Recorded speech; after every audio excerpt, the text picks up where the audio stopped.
जमात चाहरम उर्दू बे first term. अस्सलामुअलैकुम वरहमतुल्लाहि वबरकातुहू। बिस्मिल्लाहिर्रहमानिर्रहीम। प्यारे बच्चों, किसी ज़ुबान की बुनियादी इकाई इसके असूल व ज़वाबित होते हैं।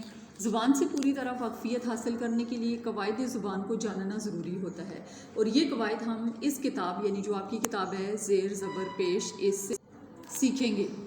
जिस तरह हमारे उर्दू अलिफ का सिलेबस होता है इसी तरह हमारा उर्दू बे का भी सिलेबस होता है। तो हमारी जमात सोम के उर्दू बे के सिलेबस में सबसे पहले जो हम चीज़ पढ़ेंगे वो है हर्फ और इसके साथ लफ्ज़। तो बच्चों, हर्फ को देखते हैं क्या है। उर्दू ज़ुबान के बुनियादी इकाई को हर्फ कहते हैं।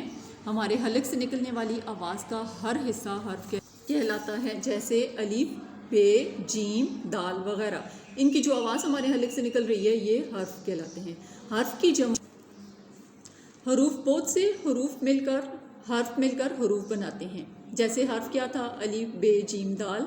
तो इस तरह जैसे अलिफ मद आ एक हर्फ है और मीम दूसरा हर्फ है। जब ये दोनों हर्फ मिलते हैं तो आम बन जाता है जो दो हरूफ पर मुश्तमिल है। इसी तरह काफ, अलिफ, मीम इनको मिलाएंगे तो ये काम बन जाएगा जो तीन हरूफ पर मुश्तमिल है।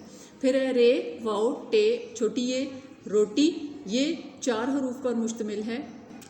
हरूफ के बाद है हमारे पास लफ्ज़। लफ्ज़ क्या होता है, हरूफ को ख़ास तरतीब से जोड़कर लिखा या पढ़ा जाए तो लफ्ज़ बन जाता है। यानी हरूफ के मजमूए को उनको जमा करने से लफ्ज़ बनते हैं या उसे लफ्ज़ कहते हैं। मसलन लड़का। अब जब हम इसको हर्फ को अलग करेंगे तो लाम, रे, काफ, अलिफ जब इनको मिलाएंगे तो ख़ास तरतीब के साथ मिलने से ये बना है लड़का।